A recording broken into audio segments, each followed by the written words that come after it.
All right, guys, I want to talk about the liberal left-wing media in this country. And I know this is a topic that's talked about a lot, but there's just so much craziness going on with our media. I just wanted to point out a couple of things that I've seen here recently in the news. Number one, these anti-Trump protesters, I would consider these people terrorists, but the media will never say that.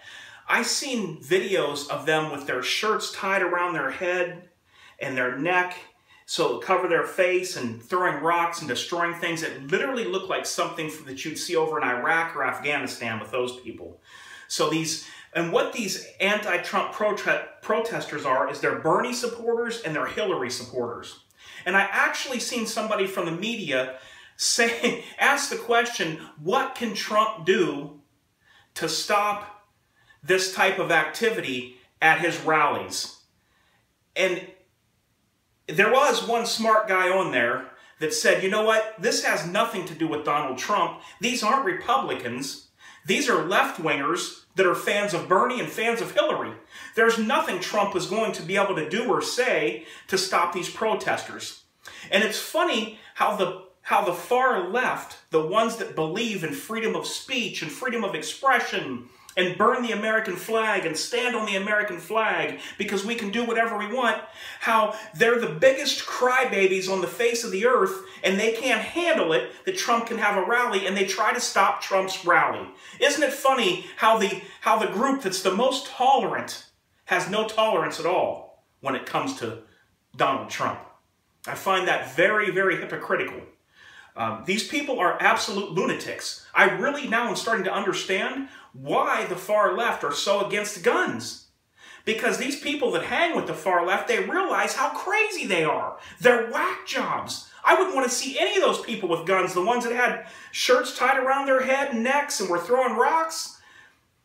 Let me tell you something. These people are lunatics. I've seen people interview some of these Bernie fans and Hillary fans, and they're absolutely off the wall.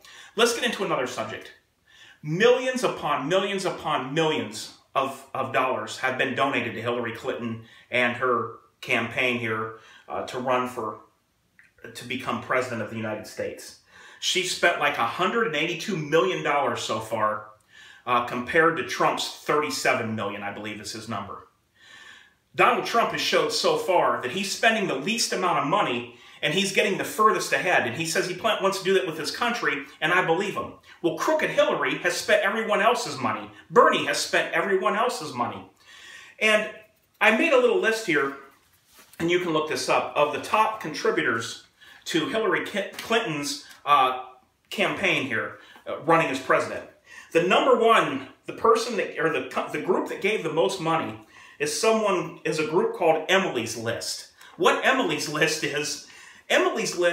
is for any pro-choice female to get elected into office. Basically, no matter who they are, as long as they're for abortion. That's what Emily's List is. Look it up. And they are the top contributor to Hillary. And now, doesn't that seem kind of prejudiced in a way? That they only support females in government?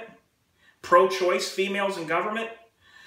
I mean, what if there was a group of whites that said they only support a white candidate and they had given Marco Rubio the highest amount of money and they say we only support a white candidate in government? Well, everybody would be calling them out as white supremacists, KKK, and all this other stuff. But when it comes to Emily's List, they're free and clear to do this and state what their mission is, and nobody says anything to them. Nobody even makes them account for that. So that's just some of the things we're battling in this country.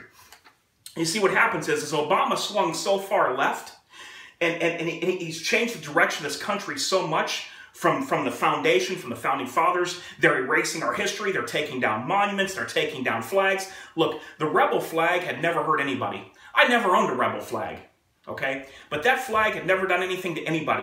In fact, the rebel flag or Confederate flag was used in a war that was fighting against slavery.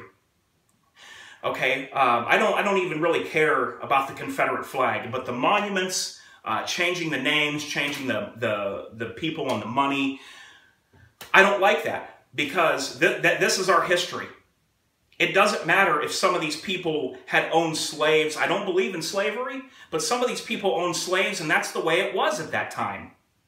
So why would we change our whole history? What is that going to do today? So I don't believe that we should change our history like Obama has done. All this confusion with the bathroom and the gays and the transvestites, all this lunacy to what? To appeal to 0.25% of the population?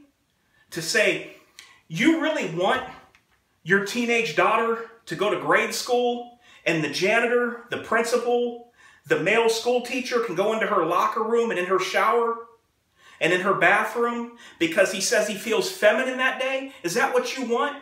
Do you really want to trust that the guy is not just a pervert and that he's saying he feels like a woman? Because let me tell you people something in case you didn't know. If you're born a man, you got man parts, your chromosomes are of a man, you are a man. You can say you're a dog, you can say you're a cat, and you're no more a woman than you are a cat.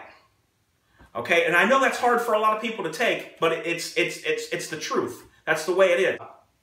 All this stupidness and this bathroom stuff and Obama putting the rainbow flag colors on the White House when he legalized gay marriage. All this stuff is just crazy. It's lunacy. And if you have a school and you're not going to let boys that say they feel like a girl go into the women's bathroom, into the girls' bathroom with your little daughter in school, well, they're going to stop federal funding to that school. What kind of lunacy is this?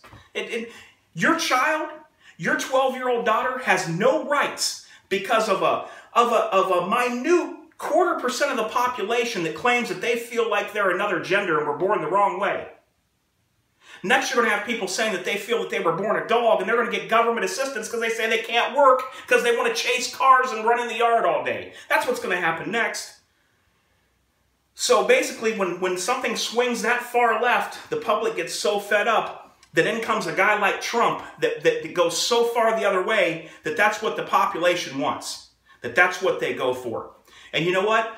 I'm not ashamed to say it. I hope Trump wins this presidential race by a landslide. I hope that man gets in there. The NRA just endorsed him, and he told him, I won't let you down, and I believe what he says. I know in the past he said something against guns and so-called assault rifles, but you know what?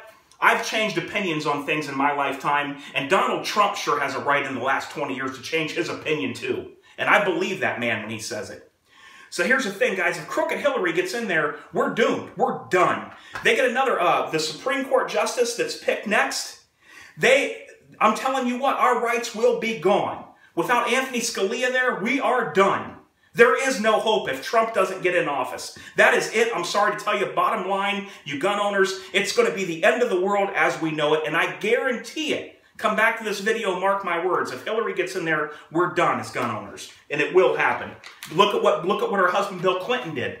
He got the so-called assault weapons ban back in the 90s that was lasted for 10 years that did absolutely nothing to crime.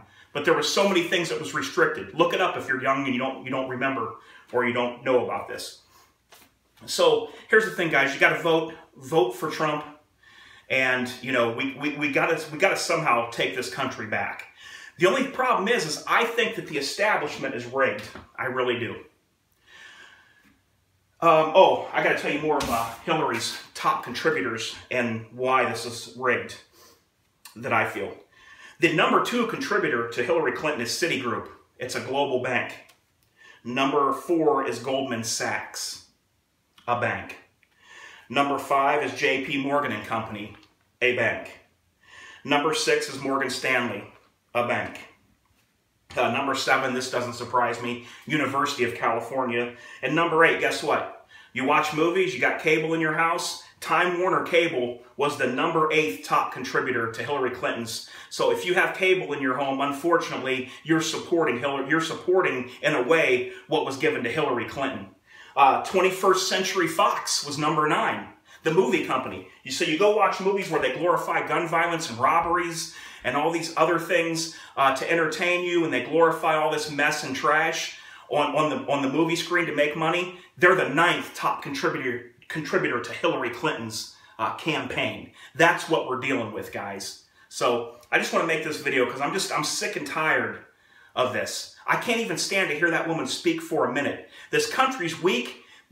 Putin looks strong right now compared to Obama. I seen a video today where Obama was beatboxing in some kind of Vietnamese courthouse where he was with all these people. I can't remember what it was, but all these Vietnamese people, and this girl said she rapped and he beatboxed. Yeah, you know what?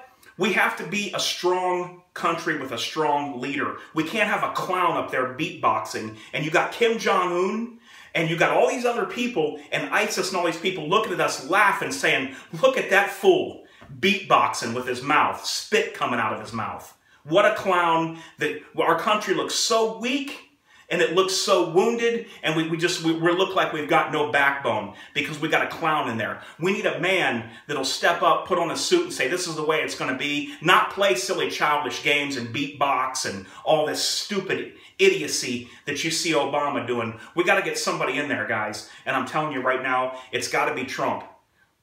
It's just got to be. H4T out.